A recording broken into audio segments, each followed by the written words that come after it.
Welcome to the Modern Law Library. I'm your host, Lee Rawls, and today I'm joined by Jill Wine Banks, author of the book, The Watergate Girl, My Fight for Truth and Justice Against a Criminal President. Jill, thanks so much for joining us. Thank you, Lee. I'm really looking forward to this conversation. So let's start right off the bat. The Watergate Girl, how did you come to write it, and how did you come to be termed the Watergate Girl? Those are two long answer questions, but I'll try to condense it. I came to write it because I had long been pressured by friends to write a book about my experience as the only woman on the Watergate trial team. But I always said I was too busy. And then in 2008, I finally retired. And friends said, "You have no more excuse. You have to write it now." And I started it, but then I failed at retirement. And so I didn't really have time to go back to it until 2017.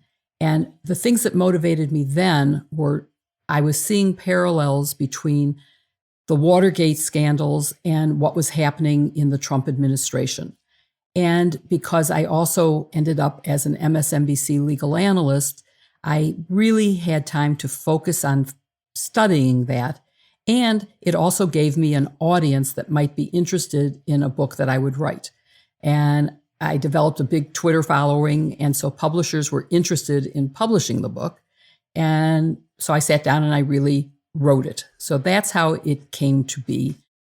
Going to the girl part, I really was struck by how young you were, but also how young so many other attorneys who were doing this work were. Can you talk a little bit about how you joined the team and what the team was like when it was first assembled under Archibald Cox? Yes. Let me first address the question of the title.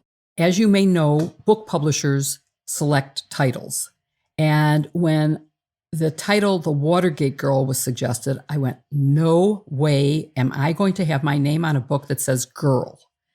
And I had the most wonderful editor, Paul Golub, at Macmillan Holt. He said, "What captures the era better than the name girl?" And I was immediately struck by the truth of that because I was called girl. And if you read the book, as you have, I know, I'm sure you've noticed that there were many occasions when I quote someone as saying, "You can't do that because you're a girl." And so I felt like that was a very good way to capture that era and to capture one of the themes of the book. One theme is, of course, my insights into the Watergate scandal and the investigation and the trial, and a time when democracy worked and justice prevailed. But it also was to capture some of the hurdles I had to overcome and to show what it was like in an era that was rampant with discrimination, that was still legal. There were no laws against it, gender discrimination. And that's how that came to be. So I was at the Department of Justice as an organized crime prosecutor when Watergate break-in happened. And I did follow it because I was at the department in Washington, so I read the Washington Post every morning. And I immediately saw that this was not a routine break-in, that it was something political. And as it developed, I then got a phone call to come in for an interview for the office. And I went in and basically was asked to start that day. So in May of 73, I was hired, which was less than a year after the break-in, but it was after people started to realize that this was much more. By that point, John Dean was starting to cooperate, and it became very apparent that there was White House and Committee to Reelect the President, known as CREEP, but it was the President's Reelection Campaign Committee, were involved. And so that's how I got involved in the case. I had a number of years of trial experience. And as to age, we were known as the Children's March Against the Wicked King. I was barely 30. My closest colleague was Richard Benveniste, who at that time was known as Rick. And he was a year ahead of me in law school. But actually, because of discrimination, he had 2 years experience in trying cases on me because I didn't get my first trial at the Department of Justice until I realized that the men I started with were trying cases. We all started in appeals, but they had moved on to trials, and I was still doing appeals. And relevant to the title, I went to the boss and said, how come? And he said, well, because you're a girl. And in appellate court, you only have to deal with lawyers. But in a trial, you'd be with made members of the mob, and you'd be so much more vulnerable than the men. And I simply asked him, what had you failed to notice about me when you hired me as a trial lawyer? I want to try cases. And that's when my mentor, Charles Ruff, who was one of the most brilliant lawyers I've ever known, said he had a case coming up and he wanted me to second chair it. So that's how I got my first trial, was speaking up for myself. And when I read that anecdote in the book, it was immediately essentially followed by the fact that that boss who was like, what? But there would be mobsters, ended up also being involved in the Watergate prosecution. And there was a moment where I think that you guys had just gotten a hold of the tapes for the first time. And he turned to you very seriously and said, now, Jill, there's some rough language on these tapes if you want to leave the room. Yes. You're mixing metaphors maybe, but his name was Henry Peterson, and he went from being head of the organized crime section to being the chief of the criminal division and getting involved in Watergate that way. But the tapes episode that you're referring to was shortly after I joined the Department of Justice, Title III, which allowed wiretapping and was particularly aimed at helping in organized crime cases. We got one of the very first recordings of a mobster on a Title III legal tape, and it was being played at a meeting for all the lawyers in the organized crime section. And just before he hit the play button, he stopped and looked at me and said, oh, Jill, we'd all be happy if you felt like you wanted to leave. There's very harsh language on this. To which I think I replied, I've heard worse in my sorority house. And I did not leave. So yeah, but he did get involved in Watergate, unfortunately. He ended up giving information to John Dean that he should never have given. But I think he was politically naive. I don't think he meant ill. He's a very beloved figure at the Department of Justice, or was a very beloved figure. One of the things I most appreciated about reading the book was I don't know that I'd had a real view into how the sausage was made when it came to, you were dealing with any number of witnesses, some of whom were openly hostile, some of whom you perceived were liars without a conscience. I'm thinking of Magruder there. I wouldn't describe you as someone with a huge amount of faith in Magruder and his moral sense.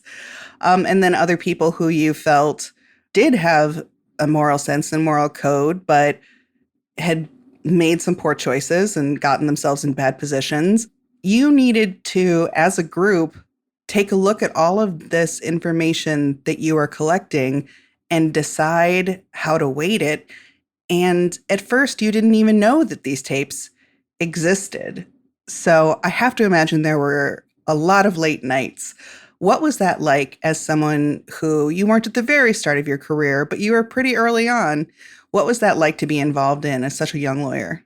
It was an amazing experience. And the people I worked with in that office, from Archibald Cox on down, and then to Leon Jaworski, but Jim Neal was the senior lawyer on our team for most of the time. He returned to his private practice in Nashville during the tapes hearing. So he was gone for a prolonged period of time. But these were some of the best lawyers I've ever worked with. George Frampton and Jerry Goldman and Rick and Jim. And it was just an amazing group of people. And of course, as you noted, we were working basically 24/7. And with the eyes of the world on us, everything we said or did publicly was reported. And so we had to be very careful in everything that we said or did. And we became a very, very close group. Our only friends were people in that group because we were together all the time and because we couldn't talk to anyone else about what was going on. We never shared anything with the press. We never shared anything, outside of our grand jury available people. It was a wonderful experience. And it sometimes was daunting to think about that I was 5 years out of law school, and I was up against the President of the United States, his legal team, which was very experienced, respected lawyers. And yet we somehow did it. It was obviously a life-changing experience.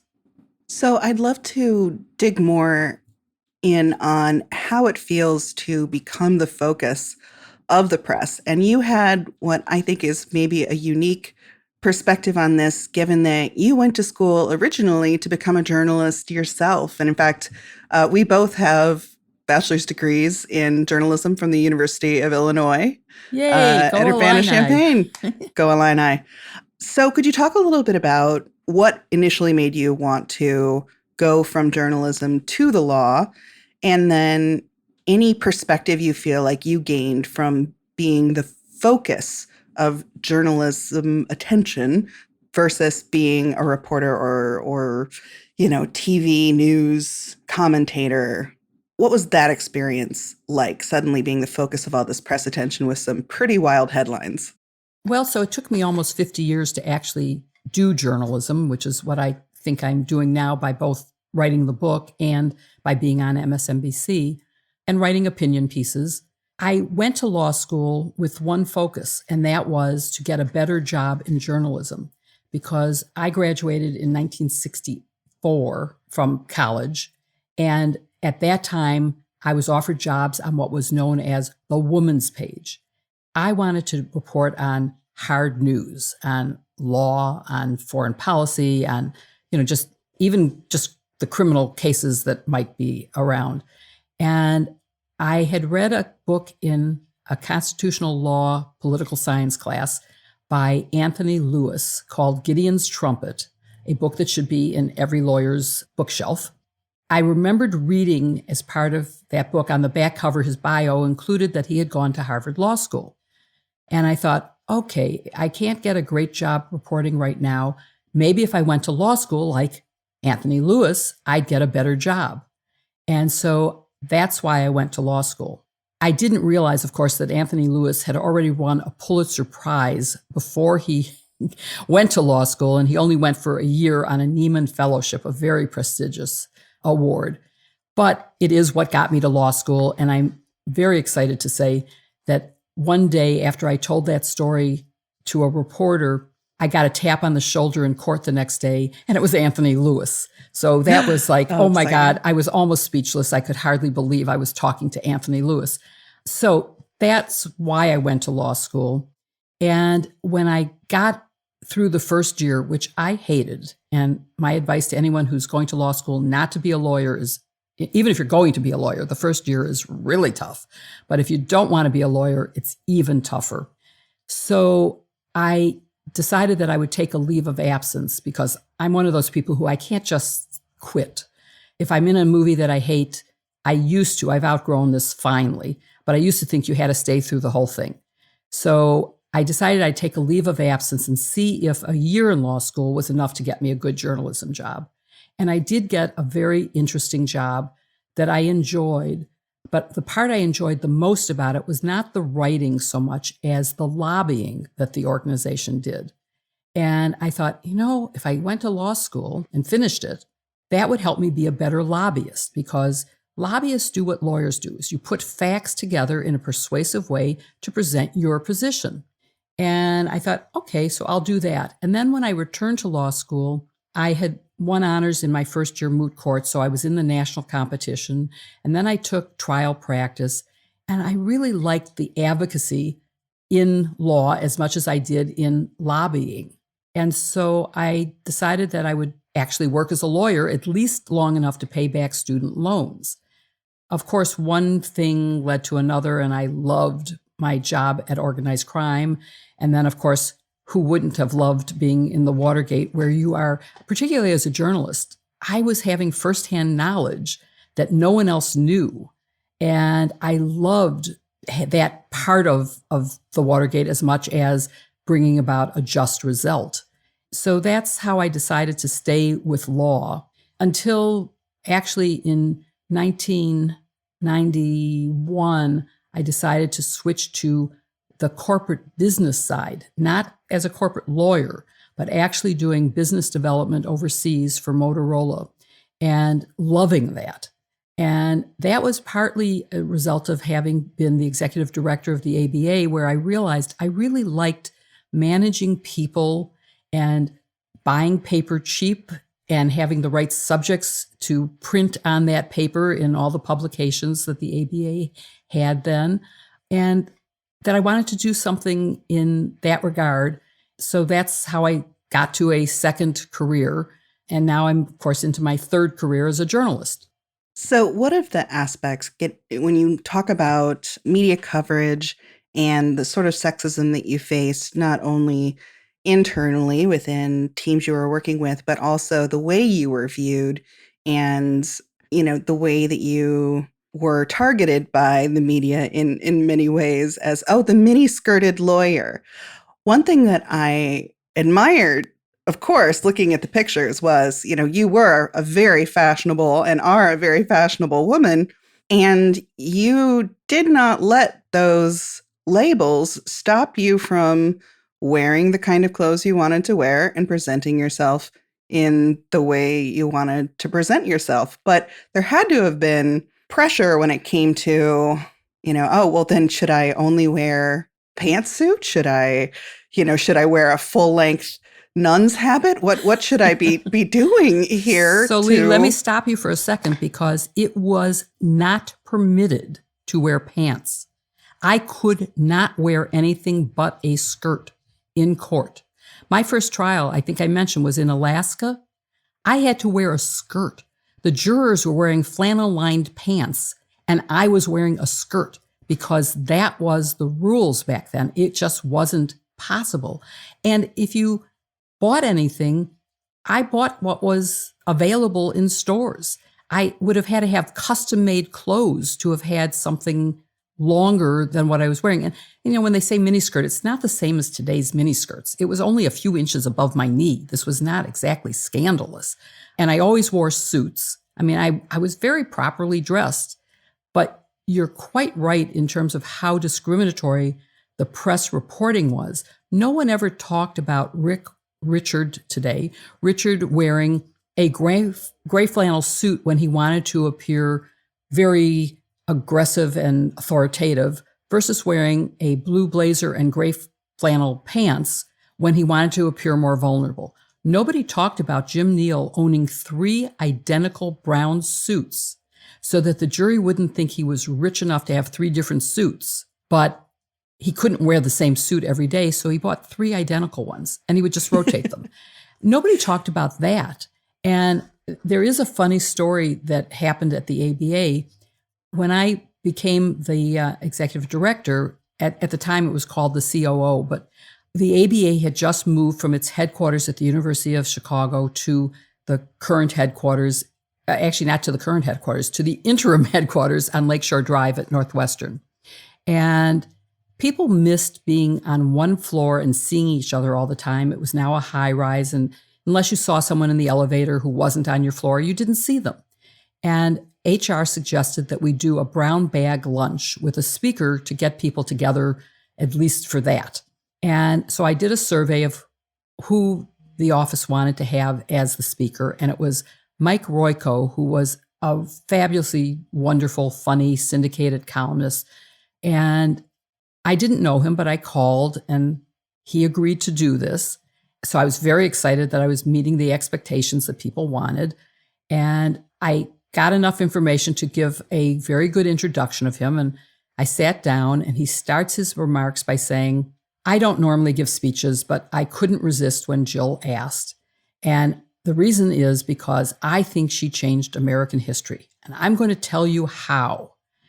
And so I'm feeling really good. I mean, I'm brand new at the ABA and I'm thinking this is good. And then he holds up a stack of press photos, all of them full length, and says, there was this break-in at the Watergate and nobody paid attention until some photo editor figured out how to get people to pay attention. And it was showing Jill's legs, at which point I was crawling under the table. Yes, you can imagine. It was horrible. I was so humiliated. But that was something I was kind of used to because that's how it was. And it doesn't mean it doesn't hurt.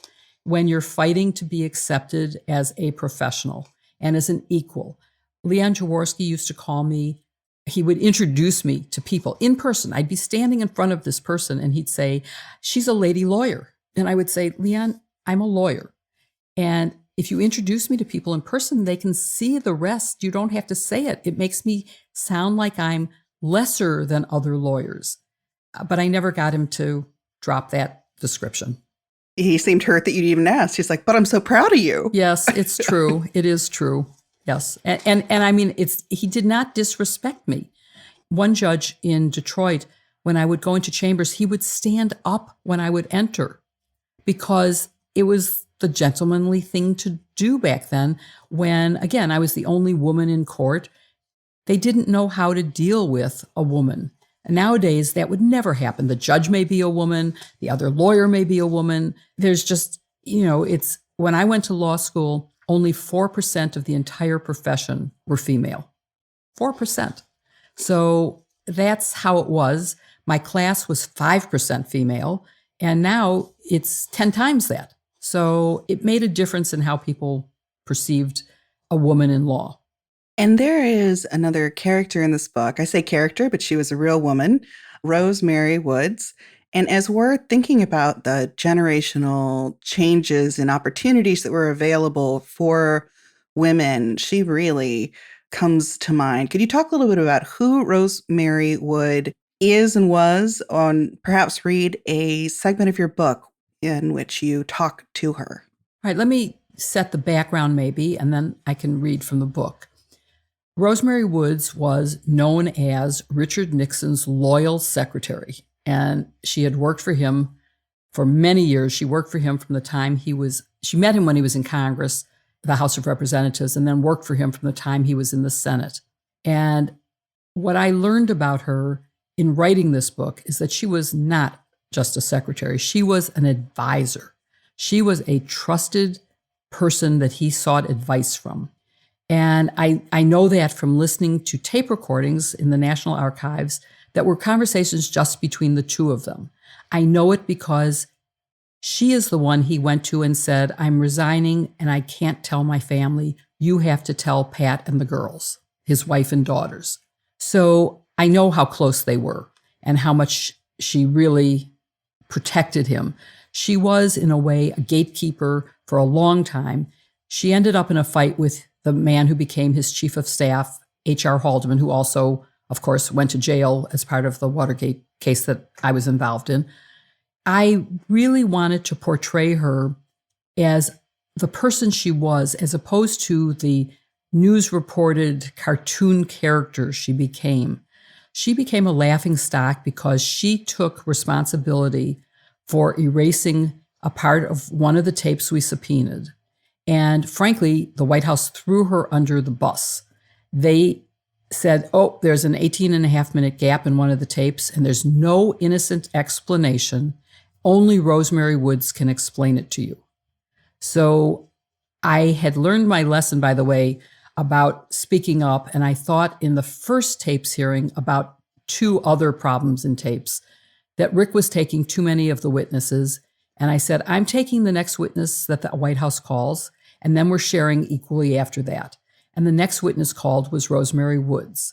She was only a chain of custody witness in that first hearing. But because she was my witness in the first hearing, when the White House then said, there's a third tape with a problem and she's the cause, she was my witness. And at that point, she became one of the key witnesses and, frankly, a turning point in how the American public perceived Richard Nixon and the Watergate scandal. They finally saw him as a liar and as an obstructor of justice, someone who might have destroyed evidence. So it changed, I think, a lot about the Watergate case.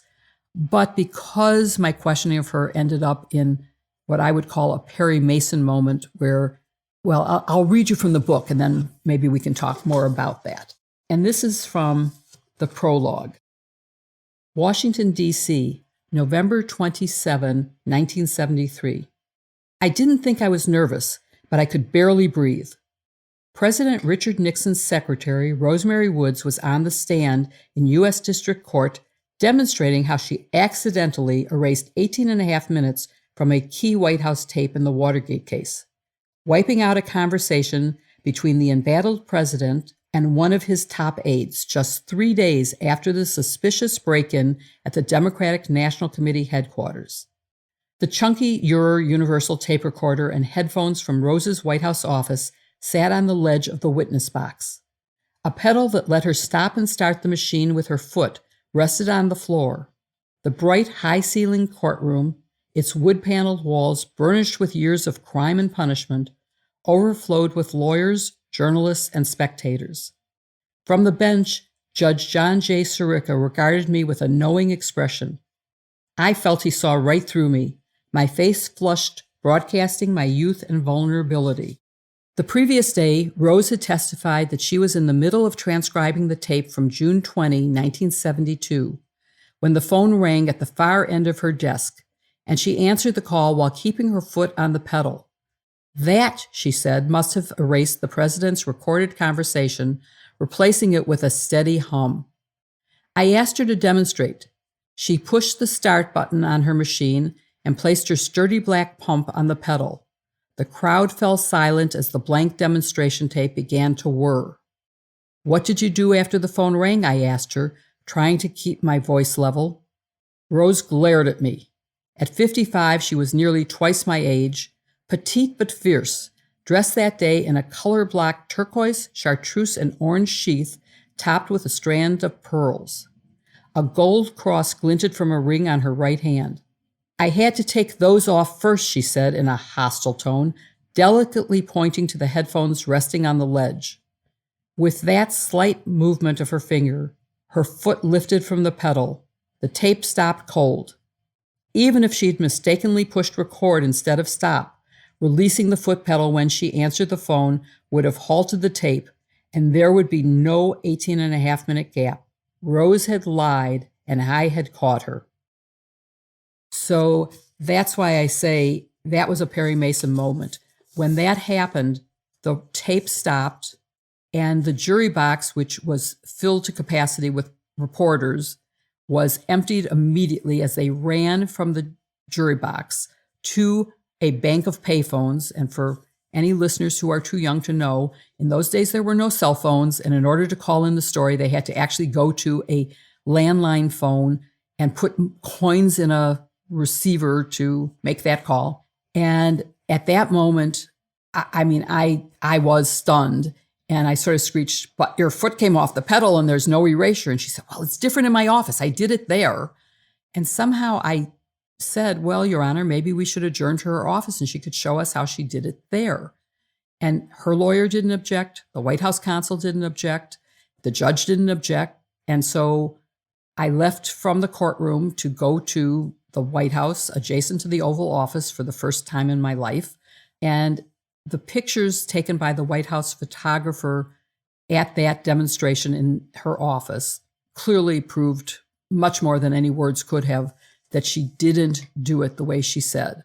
The evidence photograph that we used the next day in court also became front page headlines in every newspaper and news magazine, and unfortunately led people to think that I was an enemy of Rosemary Woods, so that when I was writing the book and trying to portray her as a person that her friends would have known, none of them would talk to me. They all would hang up on me when I would call. And I actually hired a journalist to try to talk to them, thinking that maybe they would talk to a neutral person.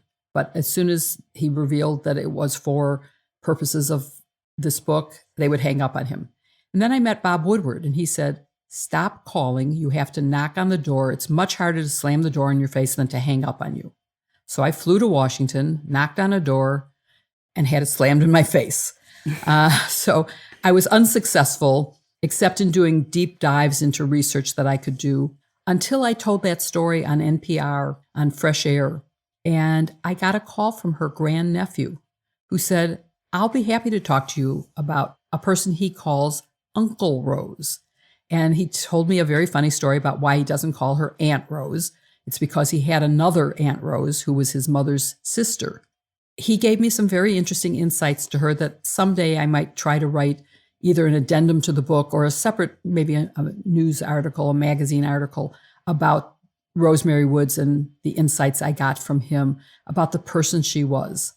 Well, I'm excited to hear that there are future writing projects, perhaps, in your mind as you're going through it. But even the Watergate Girl, you were writing this as Donald Trump was being investigated by any number of, states and different bodies.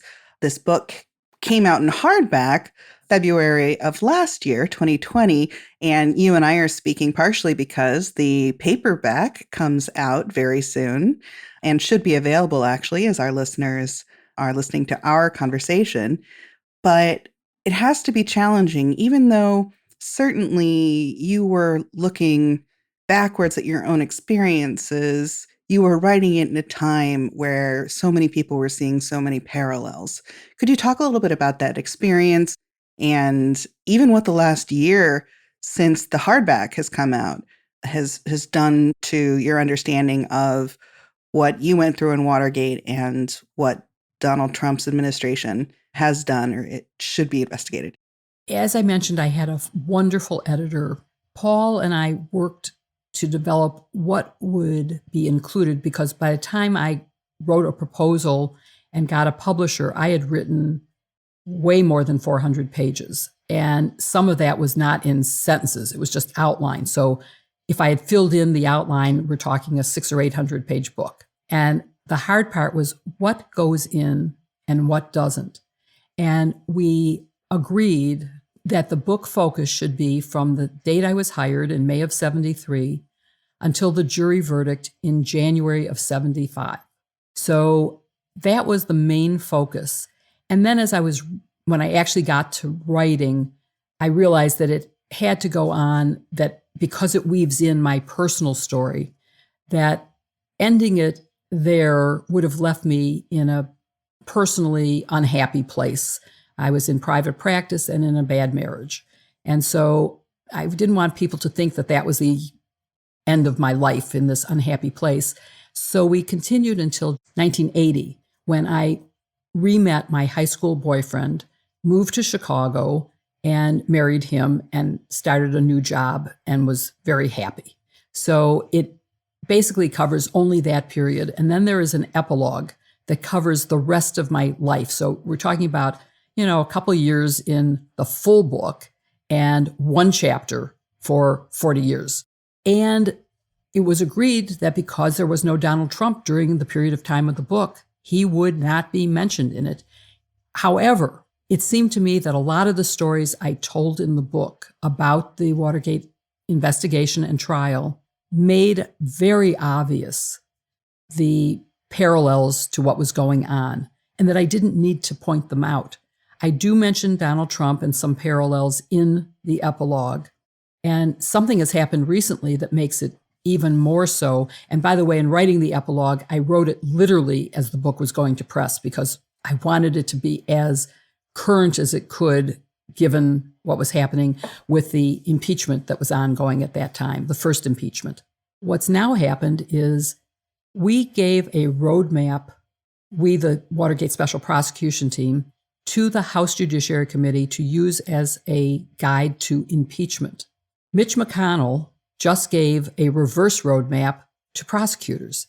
He voted to acquit on a very tenuous legal argument that I think has absolutely no basis in law or constitution, but minutes later said he is guilty. He is morally and practically responsible for the destruction at the Capitol, and he hasn't gotten away with it yet. And he stressed the word yet. He said, we have a legal system of criminal prosecution and civil litigation that can hold him accountable.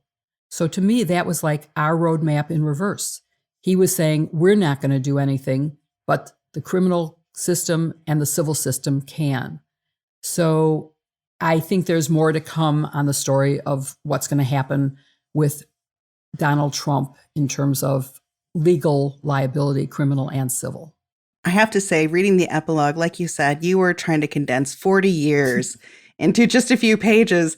And I would be remiss if I didn't talk to you a little bit about where you went after this Watergate experience, because I think it's so interesting to, especially our perhaps younger lawyer listeners, the kind of career you had where, you served in the government, you did private practice, you worked for a corporation, you worked for a nonprofit. It's fascinating to me. But one part I'd love to get is that you were the first female, was it General Counsel of the Army? Is that correct? That is correct. Yes. Please talk about that. I mean, you also were pretty young when you took that position. Yes. So right after Watergate, I joined Fried Frank, Harris, Shriver, and Campbellman, which had a female partner. So that was pretty progressive in 1970s to have a female partner who happened to be Pat Harris, who became the secretary of what was then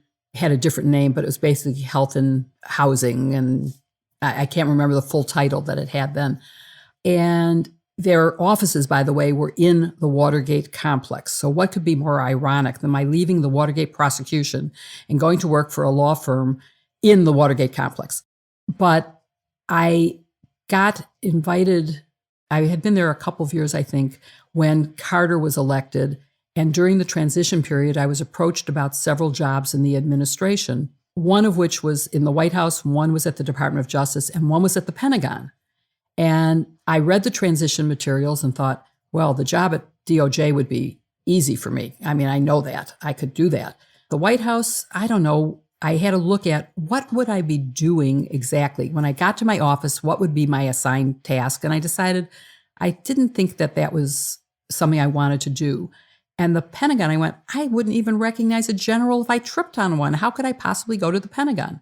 But as I read the materials, the assignment was so fascinating and the opportunities to impact were so great. And I'm a person, and my advice to everyone is, if it sounds interesting and you think you can do it, just do it. And particularly, I will say for women, men who have 1 out of 10 qualifications for a job think they're qualified. Women who have 9 out of 10 think they're not. Get over it. If you think you can do it and you think it's going to be fun and interesting and challenging, do it. And I have to say, part of the reason was that the Secretary of the Army who interviewed me was very charismatic, Cliff Alexander. I just thought this is going to be really interesting. And it was one of the best jobs I've ever had. And since this is Women's History Month, I'm going to mention some of the issues about women that I was able to address in that role. It was the year that the service academies, West Point and Annapolis and Colorado Springs, were open to women. So I was involved in the integration of women into the service academies, but also into basic training. But more importantly, I was able to help pass a law that abolished the Women's Army Corps, which was an auxiliary service in which women served, as opposed to the regular Army.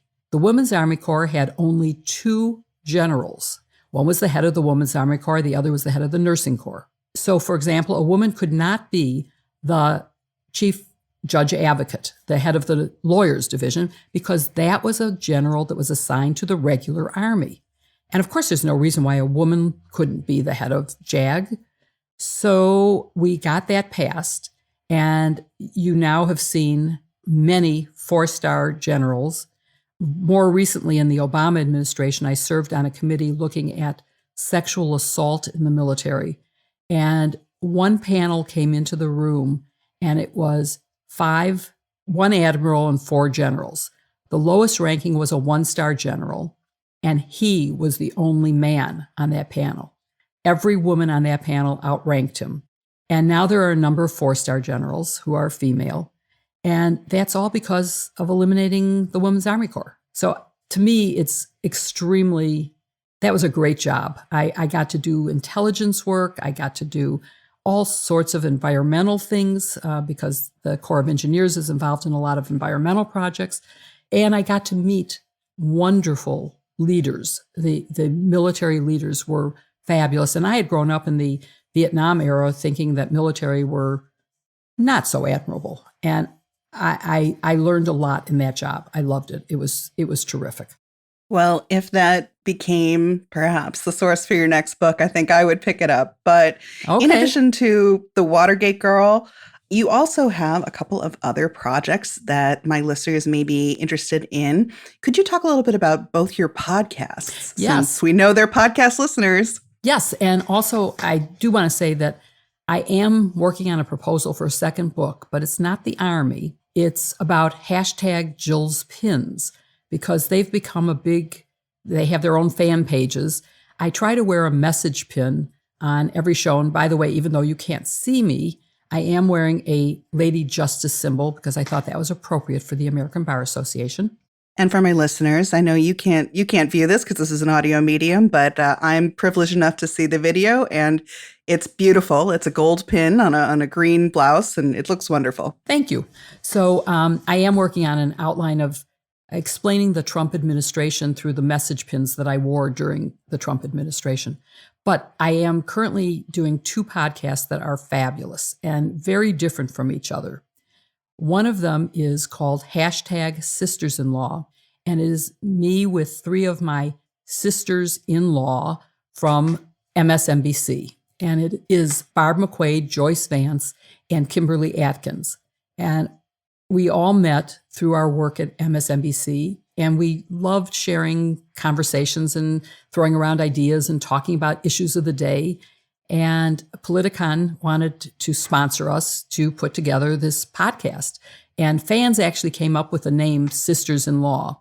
They started dubbing us that. Originally, one of the sisters-in-law was Maya Wiley, but she is now running for mayor of New York City and doing very well. So she had to drop out of MSNBC and the podcast. Mimi Rocha was another member at one point, but she's now the DA of Westchester County. And so it is the four of us. And every Friday we get together and we spend an hour chatting about, at least we try to do about 3 issues. And then we have a segment where we answer listeners' questions. And we feel like we're just sort of pull up a chair and have a cup of coffee or go for a walk and listen to us. And we're really, really enjoying it. And Politicon has done a great job in, doing the technical end of it. The other podcast is called Intergenerational Politics. And it is with he's now 18 and a freshman at UCLA, albeit he's doing it from his bedroom in the Chicago area.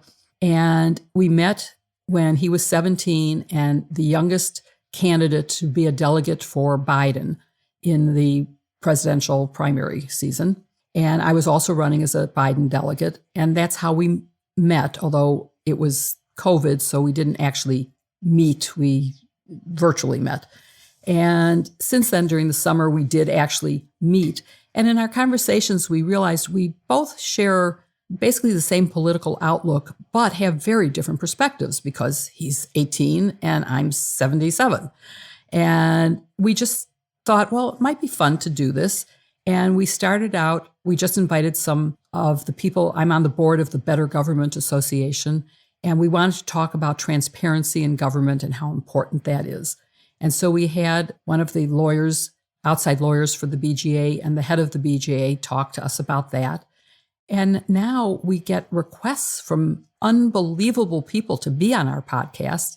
Our recent guests have included Beto O'Rourke during the Texas crisis, Neil deGrasse Tyson, Secretary Albright, who I not only discussed her book on fascism, but her book called Read My Pins, because she is also a person who uses message pins in her diplomacy. John Brennan is a recent guest. I mean, we've had just amazing, amazing people. Paul Krugman is going to be a guest. Lawrence O'Donnell was a guest. I mean, I could go on, but it's to me, it's amazing that I get to have a conversation. And oftentimes we take a different perspective. So, for example, we interviewed Mary Trump, but we talked to her only as Donald Trump's niece and as a psychologist, not as a political analyst, but as using her real expertise and understanding, because she is trained to understand that, and to try to let people get to know her.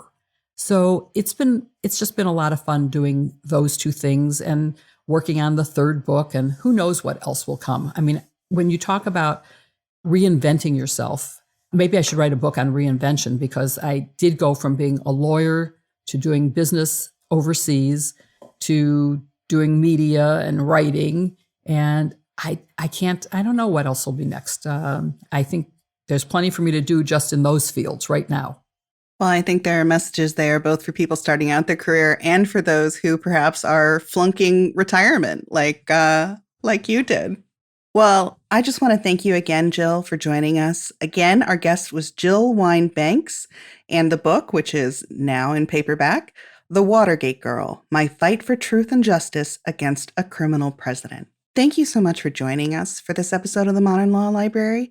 And if you have another book that you think we should check into, please write us at books@abajournal.com. And don't forget to rate, review, and subscribe on your favorite podcast listening service.